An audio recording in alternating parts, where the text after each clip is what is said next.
Hey everyone, back at Fall Sports Media Day talking eSports. Joining us now, Teddy Delaney, eSports Administrator. Teddy, thanks for having us in your home here. Of course. What do you think?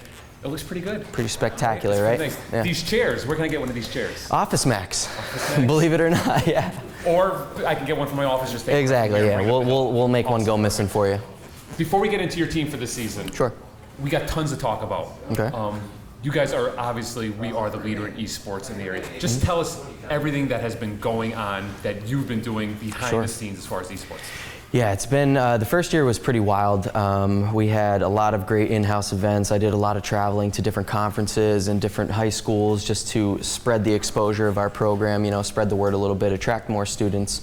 So the first 2 semesters were just, like I said, jam-packed with in-house events. We had Wyoming area in here, we had Riverside, we had, I went to Tunkhannock, I had Lehman in here, I was all over the place. Were those local schools receptive to the idea of esports? Yeah. I know for instance, Riverside, you know, now has an esports club, so I know that. Yep, a lot of them, some of them way more receptive than others, you know, some just testing the waters, figuring out what it was and how it could benefit them and their students. But in the end, I mean, once they get in here and they realize like how much fun the kids have and then the opportunities that it presents them in terms of scholarships and just earning a degree while doing something you love, you know. We look at esports just like any other sport here, so every student athlete that's here has the same requirements as the football team or the basketball team, so it's not like we're locking everyone in here for 12 hours a day and playing video games in a dark room, you know. We have requirements, we have GPA requirements, they have to attend study hall, so.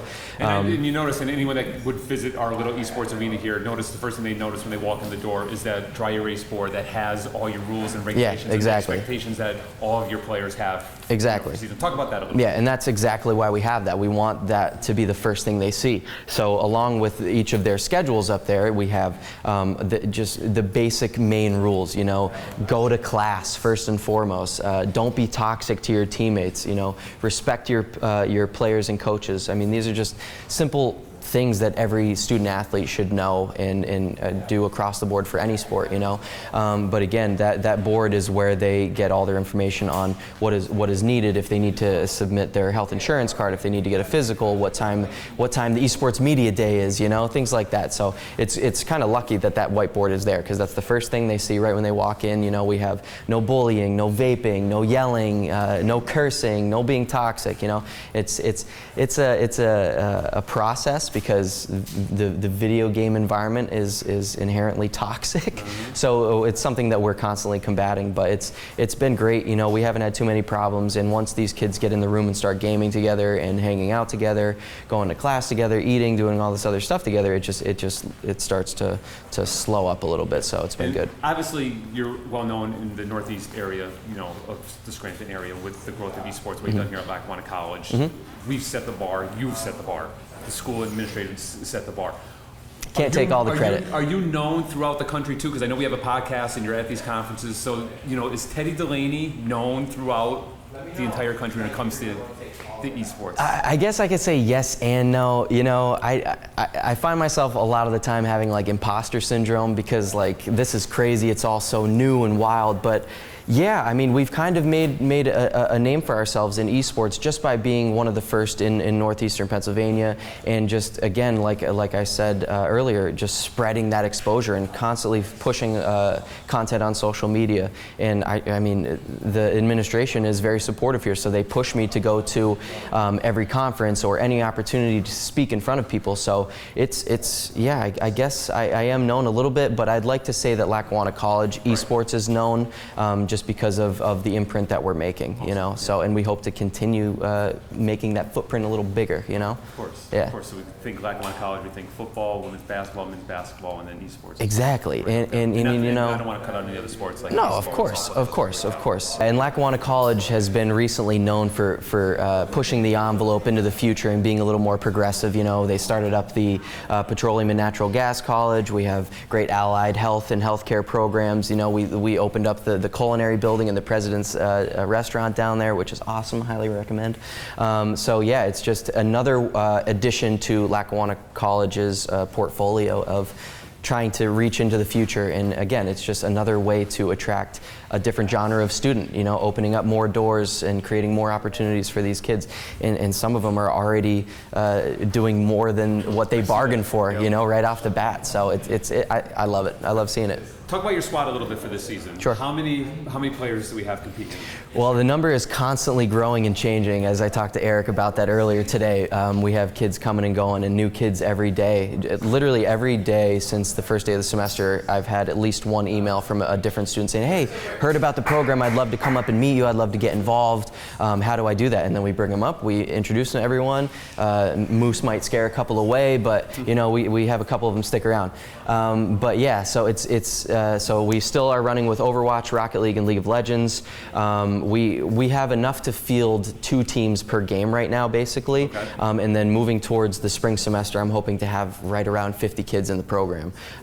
Most of them, some of them, scholarship esports athletes. How crazy is that, you know? It is. You get to come to college and pay for your tuition by playing video games. It's pretty wild. So yeah. Major improvements from last year. We brought in some new talent, and again, we're going to bring in some even bigger talent for the spring. A much more competitive atmosphere in here this year. Everyone's really buckling down and honing in on their skills, figuring out how to work as a team. These games are crazy intricate, so there's a lot of different comps and metas to learn, so many different heroes and characters to play with, so it's a constant learning experience. Everyone's constantly growing and trying to build the team up together. We joined the ECAC this year, so we're going to have 1 game per week per game title to make it like just easier on our kids, because everyone here is in class, you know. Their practice schedule is pretty intense.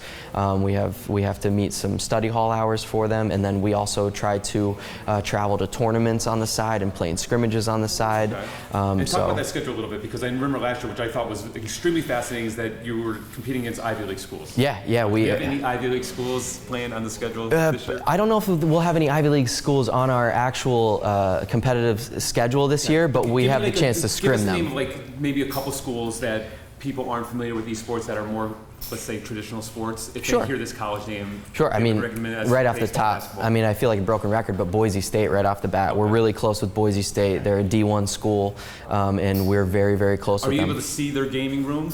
Oh yeah. Do they have blue Yes. flooring in their gaming room? Yes. Literally the same blue turf from their football field from the day it was installed back God knows when, is in their facility.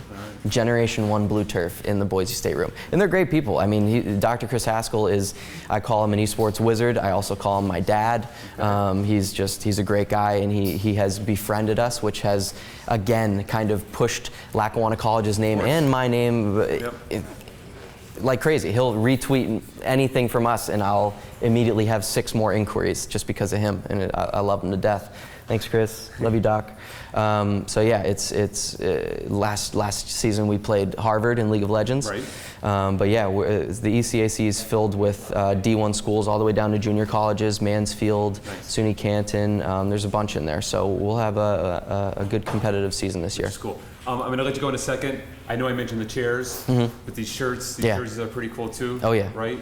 Do I get one of these? And I have a pretty, as long as there's room on the Super Mario Brothers team. Sure. Or I was really good on the Sega Genesis, NBA jams. Okay. PGA Tour golf too. So if that's ever something, you could just save one of these for me. We'll get my little nickname on the back. Yeah, I'll tell you what, we are actually, I was working on completing an order for the next set of our jerseys, which are pretty epic. Maybe I'll see if Chris can superimpose a picture in this video, but yeah, we're going to get a couple extra to throw down in the store downstairs, so some more of the college community can buy them. So we just get a little Super Mario. Sure, absolutely, you got it. Yeah, we'll get a Super Nintendo up here for you, so you can come and hide up here sometimes. Awesome.